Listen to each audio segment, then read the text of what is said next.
É difícil porque a gente estava num embalo, A né? gente tava, O mata negócio um estava pau. crescente, assim. Caí de cara no chão. Tum. Sabe? Levantando, pegando a bicicleta. Você lembra de na novo, Olimpíada? né? Você tá a passos de ganhar a maratona, o cara vai e segura você, brasileiro, sim, lá. Sim. Você lembra? Você não vai mais, você não consegue mais. Tá correndo, viu? Caramba. Segura, vem um louco, segura. Segura, isso foi Seguraram, sensacional. gente. É verdade. Isso, exatamente. Os escoceses vêm e Tipo os seguram escoceses. você. Precisa agora. Precisa. Desanimou já. Vai, vambora. Desse final de João É aí, legal que é bem mesmo. legal. É legal. E aí, Corta essa parte, tá? Besteira. por quê? Deixa essa parte, o Diego gostou. Ô Diego, não é a parábola das 10 virgens? Calma aí que eu não falei o verso. Tem muita coisa em Mateus 25. Tá bom.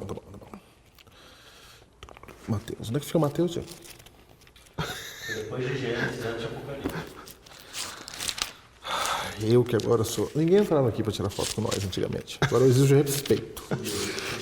Subiu pra cabeça. Ninguém entrava.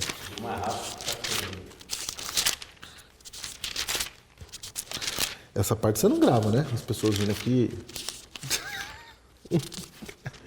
Aí não tem. Aí não tem. Aí não tem. Exatamente. A igreja que era perseguidora agora passa a perseguir. Exatamente. Ó, foi Não. bom. Isso é- Falei o contrário. Tá bom. Mateus 25, Diego, não é a parábola das... Torna. Mateus 25 não é a parábola das 10 virgens? É a palavra... difícil. É difícil. Vai.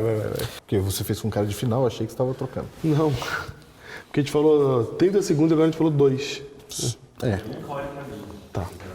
Nunca mais olhar pro Isaac. nunca mais. Não olha. Não. Isaac não existe. Isaac não existe. Então bora, chamada. Chamada. Eu começo a chamar. Eu faço Vai, chamada. chamada. Eu faço chamada. Benjamin? Olá, esse é o Hiperlinkados. Mais uma vez aqui com você, Diego. Tudo bem? Tudo certo. Tudo tranquilo? Tudo tranquilo. Tudo tranquilo. E você já sabe que nesse começo a gente fala do mesmo assunto, porque você não pode esquecer disso. E qual é o assunto? O assunto é redes sociais. E o que são redes sociais, Diego? Redes sociais é um negócio que tem na internet Sim. que é pra gente se sociabilizar pela rede, entendeu? Sei. Aí. Então a gente lá conversa, a gente troca ideia, a gente curte uma coisa do outro, a gente comenta. E lá tem todos os programas hiperlinkados. E vai precisar agora, né? Porque hoje a gente começa a série nova. É verdade. Série precisa de estar seguindo a gente na internet. Então, os endereços aqui em cima. Seja bem-vindo ao Hiperlinkados.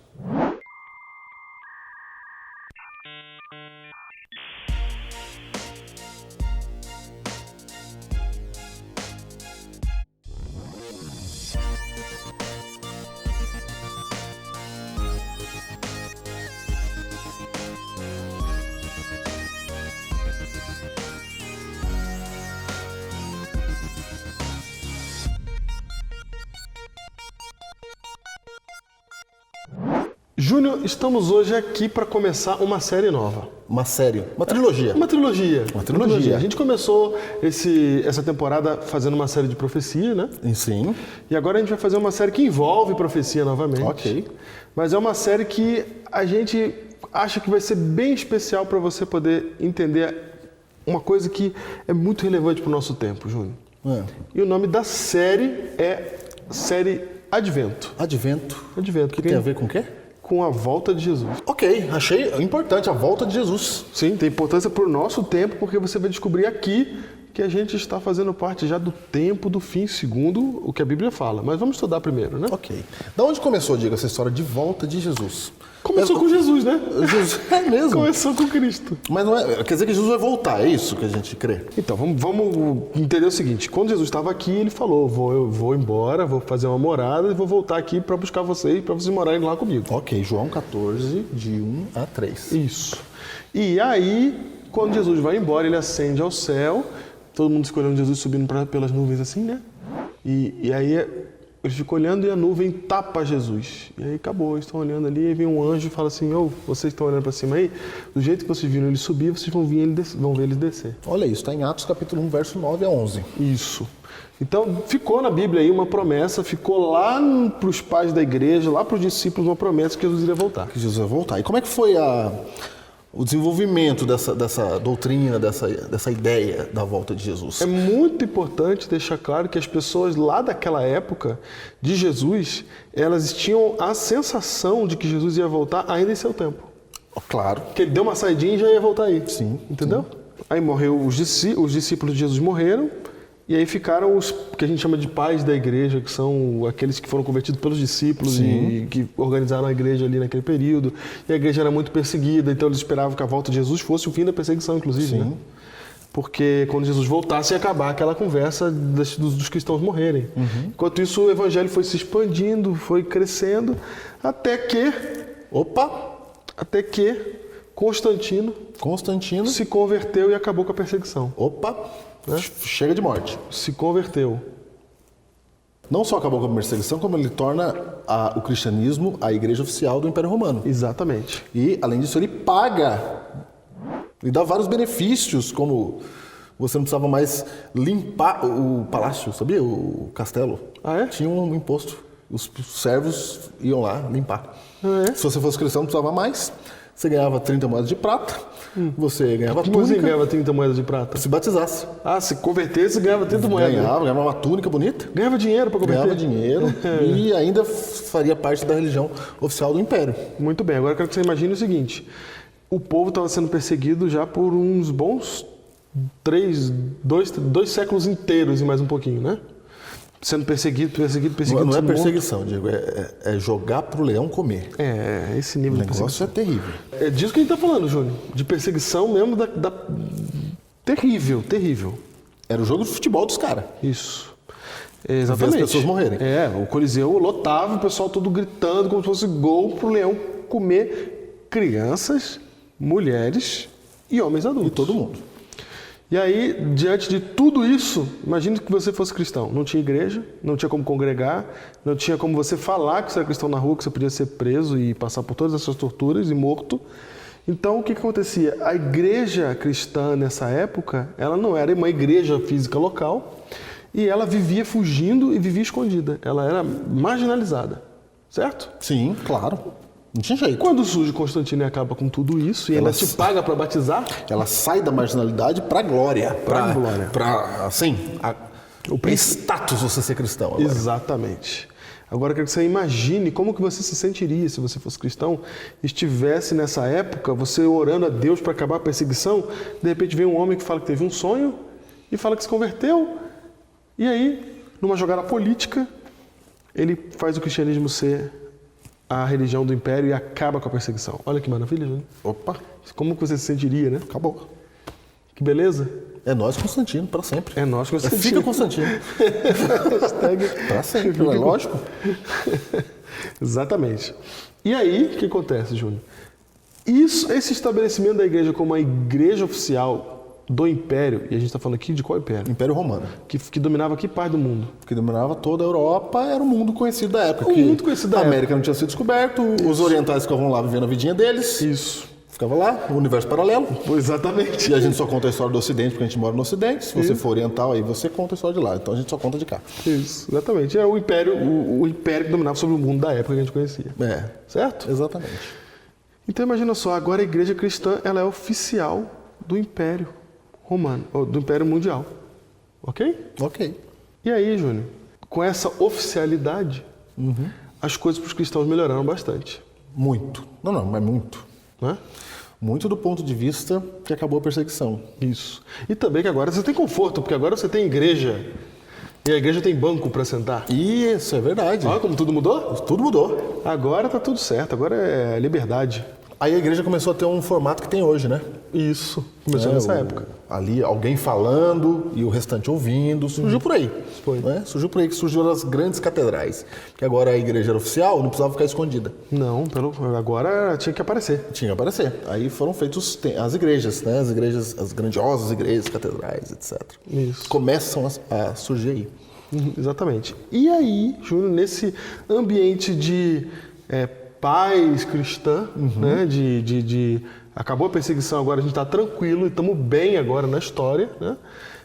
Agostinho, ele, um teólogo daquela época, no quinto século. Século depois ali? Ali, mas não chega a ser nem 100 anos depois. Alguns anos depois, ele escreve o livro Cidade de Deus, Cidade dos Homens.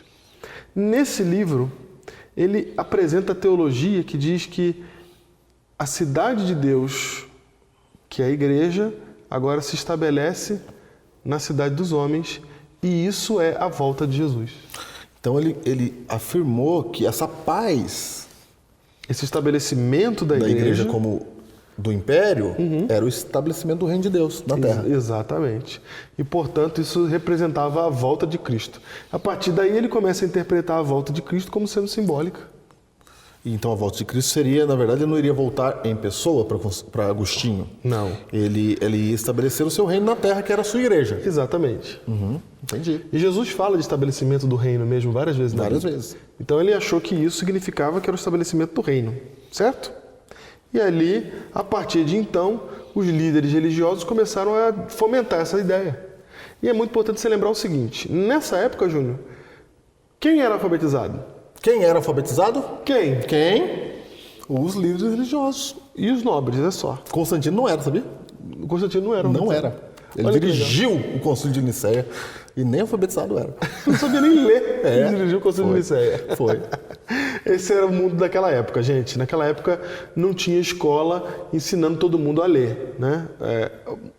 Uma das nações mais alfabetizadas que existia era a nação judaica, que por causa da Bíblia ensinava todo mundo a ler. Olha aí. Ok? Mas a maior parte das nações do mundo não tinha isso, não tinha nem por que você aprender a ler, porque um livro era um negócio muito caro. Um livro você precisava ter um material caro, pergaminho, couro de animal. É que hoje a gente fala... Até hoje couro é caro. Você vai comprar um casaco de couro, quanto que custa? É. Então hoje a gente fala e fala assim, como pode não saber ler? Não tinha nada escrito. Exato. Não é? Não tinha nada escrito, é força de expressão. Não tinha. Porque não chegava, não tinha banca de jornal. Não tinha nada para Vendendo popular. coisa pra você ler. Exatamente. Não é? Exatamente. Então um livro era muito caro, porque era feito de couro de animal. Aí você percebe o valor do discurso na época, né? Os discursos que a pessoa falava era mais importante do que o que era escrito. Sim, exatamente. Embora houvesse coisas escritas, mas não chegava no povo. Tô falando da multidão, né? Sim. Da multidão. E aí surgem tecnologias novas, até o couro de animal para de ser usado para escrever livro, mas quando surge a tecnologia nova, ela sempre surge cara também. Sim. Então o livro ele sempre foi caro. Nesse período, então, era caro, era difícil acesso e era escrito à mão ainda, né? Para você Não ter tinha um impresso. igualzinho, tinha alguém copiar. Alguém tinha que copiar aquilo lá. Inclusive, existia um sistema nessa época para você copiar vários livros, que juntava várias pessoas para copiar, um ditava e os outros iam escrevendo. Isso mesmo. Para poder produzir rápido algum livro importante. Ok? Uhum. Então, com isso em mente, com a dificuldade que era de ler, com a dificuldade de ter acesso à Bíblia, perceba o seguinte, aí os religiosos, os líderes começam a dizer que a volta de Jesus, na verdade, vai ser uma volta... Já aconteceu. O estabelecimento do reino. Vai ser uma volta imaterial, uma volta espiritual, né? E que já aconteceu, porque aqui está o reino de Deus. Pronto. A igreja é o reino. É isso. E a maioria das pessoas compra isso porque ela não tem nem acesso à Bíblia, não sabe nem ler. Claro. E é o seguinte, eu confio nos meus líderes, né? Nós estamos saindo Poder do discurso, acabei de dizer. Exatamente. E a gente está saindo de uma sociedade que era muito mais patriarcal que a de hoje. Se você acha que a de hoje é patriarcal, meu amigo, você não sabe o que é viver naquela época. Não. Entendeu? Então, quem é que sabe que vivia naquela época? Claro, é verdade. Mas você está entendendo, né? Que o líder ele tinha um poder muito maior, não mais um líder religioso do que tem hoje. Hoje as pessoas questionam o líder religioso. Sim. Não é? A gente, inclusive, incentiva isso. Procure na palavra e não siga cegamente o seu líder religioso, seja ele quem for, seja ele eu, o Júnior, seja ele quem for. Mas na época não era assim, né? Na época as pessoas elas tinham mais respeito e mais consideração, uma consideração até desproporcional para aquilo que o líder religioso falava. Uhum. E aí os líderes religiosos estão dizendo que Jesus já voltou, porque o reino de Deus já está aqui. Então você está me dizendo que a partir de então, esperar a volta de Jesus, ninguém mais fala nisso. Então, vamos olhar na Bíblia agora, o que a Bíblia fala sobre isso que a gente está falando aqui. E a Bíblia fala isso? A Bíblia fala disso, está lá em Mateus capítulo 25. Mateus 25. Diego, lá, Mateus 25, aqui a parábola das 10 virgens, é isso? É isso, é a parábola das 10 virgens. E ela fala de tudo isso aí que você acabou de falar. Você vai ver que fala, é muito interessante a parábola das 10 virgens, porque Jesus está falando em Mateus 24, a perícope, o contexto disso aí que está inserido. Vide hiperlinkados lá atrás. Isso. é que Jesus está falando da sua vinda. Quando vai ser, essas coisas vão acontecer, Jesus, no tempo do fim? Quando que o Senhor vai voltar? Como é que a gente vai saber? O contexto aqui é a volta de Jesus. Isso, aí ele fala assim, ó, presta bem atenção nos sinais. Né? E aí ele começa a falar, no contexto da volta de Jesus, contar a parábola das 10 virgens. E aí como é que diz a parábola, gente? Lê pra gente. Então o reino dos céus será semelhante a 10 virgens que, tomando suas lâmpadas, saíram encontrar-se com o noivo. 5 dentre elas eram nécias. O que é nécias, Diego? Nécias quer dizer tolas. E 5 prudentes. As nécias, ao tomarem suas lâmpadas, não levaram azeite consigo. No entanto, as prudentes, além das lâmpadas, levaram azeite nas vasilhas. E, tardando o noivo, foram todas tomadas de sono e adormeceram. Ok, pode parar aí. Opa! Perceba que elas estão esperando o noivo, e tem 5 que são prudentes e tem 5 que são nécias, tolas. Tolas. Né? Então são 10 virgens, Sim. certo? E elas estão esperando o noivo. Ok. Ok? Nessa parábola, a gente sabe que está acontecendo duas coisas. Primeiro, Jesus está fazendo uma parábola sobre a história da igreja durante o período histórico do ser humano. A história dos cristãos. Entendi. Entendeu? Ele está contando por meio dessa parábola. E ele fala assim, tardando o noivo, elas adormeceram. Então ele está dizendo, quantas adormeceram, Júnior? Todas. Todas as 10 adormeceram. As prudentes e as tolas. Então perceba, não só dormiu as tolas, dormiram as prudentes e as tolas. Todas adormeceram, Júnior. Todas. Todas adormeceram. E aí o que aconteceu? Mas à meia-noite ouviu-se um grito. Eis o noivo, saía a seu encontro. Então perceba que tem um grito que avisa que o noivo está vindo. Porque eles tinham parado de esperar o noivo. Tinham parado, porque demorou. Isso. Demorou, adormeceram. Isso. Então todas adormeceram, Diego. Exatamente. E você está dizendo que esse adormecimento, esse sono, seria então... Elas pararam de esperar. Isso. E olha só, você pode falar assim... Não, Pararam de falar da volta de Jesus. Então, alguém pode falar assim, não, mas ele está falando da volta de Jesus mesmo, ele está falando isso lá para os discípulos, ele está fazendo uma parábola, a parábola não é profecia. Só que presta atenção nessa parábola aqui. O primeiro verso diz assim, Júnior. Então o reino dos céus será semelhante. Será. Será é presente, passado, futuro. É futuro. Então percebo que essa parábola do reino está no contexto em que ele está falando sobre o futuro, sobre a sua vinda, porque ele começou a falar disso lá em Mateus 24. E neste contexto, porque é o mesmo trecho, inclusive cronológico, ele está falando com os discípulos, é o último discurso dele com os discípulos antes de ser preso. Ok? Então, ele está falando isso para os discípulos, sobre a sua volta, sobre o futuro, e ele fala, o reino de Deus será semelhante a isso aqui que eu vou contar. Então ele está falando sobre o futuro da história da igreja. Da igreja. Então o tempo todo, Júnior, essa figura do noivo, ela é representada na palavra de Deus como sendo Cristo. Sim. Não é? Então a gente tem aqui a festa do casamento do noivo. Sim. E as 10 virgens estão lá esperando para poder participar da festa. São as damas de honra aqui. Isso, exatamente. Porque naquela época, como é que funcionava? Vamos explicar isso para eles rapidinho aqui. O casamento. O casamento funcionava assim. A família da noiva ficava de um lado da cidade e a família do noivo do outro lado da cidade. Na casa de solteiro deles. Isso. E aí havia uma festa ali. A família do noivo, o noivo e seus convidados saíam num cortejo, saía da casa dele de solteiro até a casa dela de solteiro. Vai festando no caminho até lá. Vai andando e a noiva ficava esperando o noivo chegar na casa dela. Ali ele chegava, né? Tinha uma cerimônia e todo mundo junto, agora as duas famílias, saíam em cortejo para a futura casa do casal. E lá tinha 7 dias de festa. Olha que beleza! Exatamente. Então elas estavam ali esperando a família do noivo chegar, o noivo vir, né? Isso. Então na parábola, quem está ouvindo lá, os judeus que estão ouvindo isso, estão entendendo isso. Estou entendendo. As 10 virgens são as 10 damas de honra da noiva. Sim. Que estão esperando o noivo chegar junto. Exatamente. Só que elas adormecem, porque do ponto de vista delas, o noivo está tardando. Demorou. Para elas demorou. Perceba que a igreja começa achando que Jesus vai voltar logo.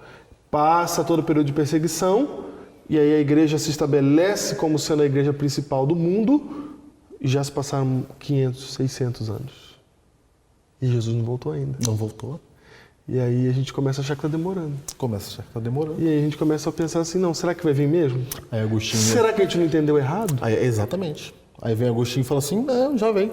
Não, a gente entendeu errado, mas já veio. Já veio. Já veio. E acontece que as 10 dormem. Dormem. As 10 dormem. O mundo cristão adormece para essa ideia de volta de Jesus. Exatamente. Não se fala mais nisso. Não, acabou. A partir daí não se fala mais. Até porque a igreja, inclusive, a partir daí, ela vai cada vez adotando uma postura cada vez mais centralizadora, onde as pessoas não têm acesso à Bíblia mesmo, não tem nem como ler e nem precisa das pessoas, né? A igreja vai dizendo para você e você vai seguir na igreja e tá tudo certo. E vamos embora. E vamos embora. E aí acontece de sumir a história de que Jesus ia voltar. Sumiu a história. Desaparece. Durante, Júnior, todos os anos do século V até o século XVIII, então vou falar de novo. Certo? Do século V até o século XVIII, Júnior, olha quanto tempo é. Bastante tempo. Faz a conta comigo aí. Do século V ao século XVIII são 13 séculos. 1.300 anos. 1.300 anos. É muito tempo, Júnior. Estou falando de mais de um milênio aqui. Mais de um milênio. Sabe o que é um milênio? Sei, não sei, porque eu faço tenho ideia. pouca idade. Eu não faço ideia. Eu não faço ideia.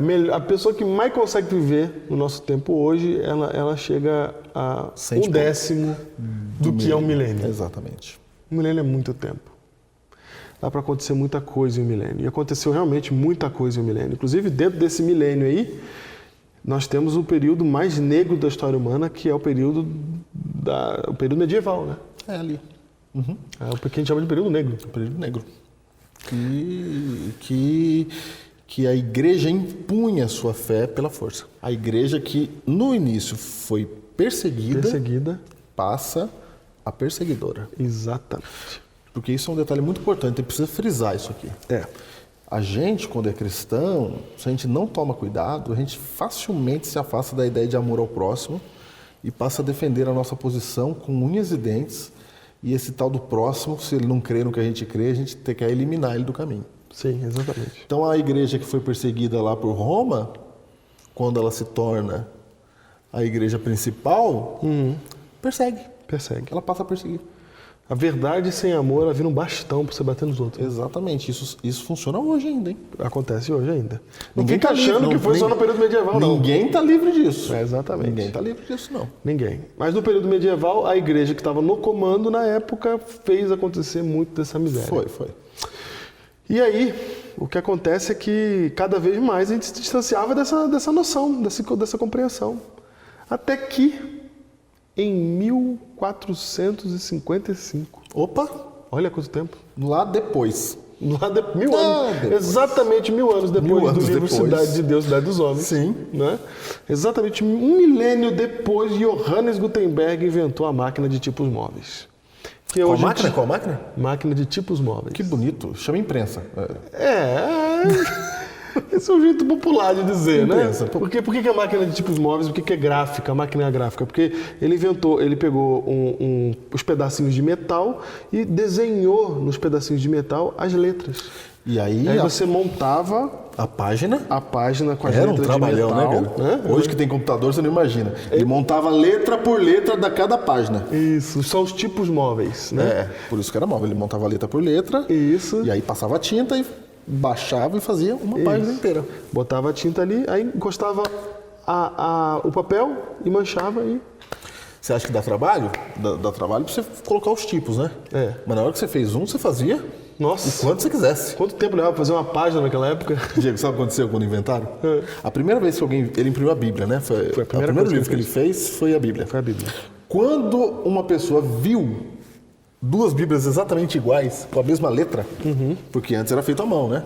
Não dá pra ter duas Nenhum Bíblias. livro era igual ao outro porque é tudo escrito à mão. A primeira vez que viram dois livros exatamente com a letra igual, Gutenberg foi acusado de bruxaria. Sim. Falou, não, que isso? Como assim? Dois livros iguais. Exatamente. Porque a gente sempre assusta com tecnologia nova, né? Sempre assusta com a tecnologia Então, nova. em 1455, ele inventou essa máquina de tipos móveis, levou 5 anos para imprimir a primeira Bíblia. Sim. Mas fez ali, 5 anos era um recorde na época. Nossa, bom. 5 anos só que fez a Bíblia? Olha aí. Inteira. Não, e dava pra fazer mais. Sim, ele Fez várias, né? Fez várias a partir dali. E aí o que acontece é que Gutenberg, sem saber, está criando aquilo que vai tirar a gente do período medieval. Que vai trazer a gente para hoje ser um povo muito mais educado, que sabe, todo mundo sabe ler praticamente. Né? A gente tem uma maioria de pessoas hoje no mundo que sabe ler. Sim. Porque hoje as escolas ensinam a ler. Porque hoje existem livros didáticos à vontade. Porque a partir daquele momento, pela facilidade de se imprimir, agora você tem uma popularização da educação, a popularização da ciência, do conhecimento. E isso vai ser a base, a chave para o que vem Em seguida. Porque o que acontece em seguida é que em 1517, Lutero, que estava estudando a Bíblia, que teve o privilégio de estudar a Bíblia, porque na época para estudar a Bíblia você tinha que fazer doutorado para poder ter acesso à Bíblia na biblioteca, porque era uma Bíblia só na biblioteca e não é qualquer um que vai chegar lá e ficar lendo, né? Bíblia, né? Aquele negócio grande, pesado, não tinha esse negócio de levar a Bíblia debaixo do braço, não existia isso. Não. E aí Lutero tem acesso à Bíblia no seu doutorado, começa a estudar a Bíblia e percebe que tinha algumas coisas na Bíblia lá que ninguém tinha falado. Estava diferente. Estava diferente. Que todo mundo está falando. Estavam falando outras coisas e não estavam falando outras, certo? Tinha uma parte da Bíblia que estava sendo ignorada, que não estava sendo prestada atenção, etc. e tal. Ali começa a Reforma Protestante. No dia 31 de outubro de 1517, usando a máquina de tipos móveis de Gutenberg, ele imprime as 95 teses e começa ali a Reforma Protestante. E a partir desse momento que você tem a Reforma Protestante, que abre espaço para você ler a Bíblia, entender a Bíblia e estudar a Bíblia, e agora a Bíblia está disponível para a leitura das pessoas e cada vez mais ela vai se popularizando, cada vez mais ela vai ficando mais barata, embora naquela época era muito cara ainda. Sim. Mas ela vai se popularizando, mais gente vai tendo acesso, mais gente começa a ler. As pessoas começam a ler a Bíblia mesmo e descobrir na Bíblia que ainda havia muita coisa para se aprender. Muita coisa. E aí... E pior, havia coisa que eles achavam que sabiam, mas na Bíblia estava diferente. Exatamente. E o que acontece a partir daí, Diego? Aí acontece uma revolução poderosa. Uma revolução? É. E que revolução é essa? Essa revolução a gente vai ver no próximo episódio de Hiperlinkados, continuando essa série, a série da Volta de Jesus, a série Advento. Então não perca. Até o próximo Hiperlinkados.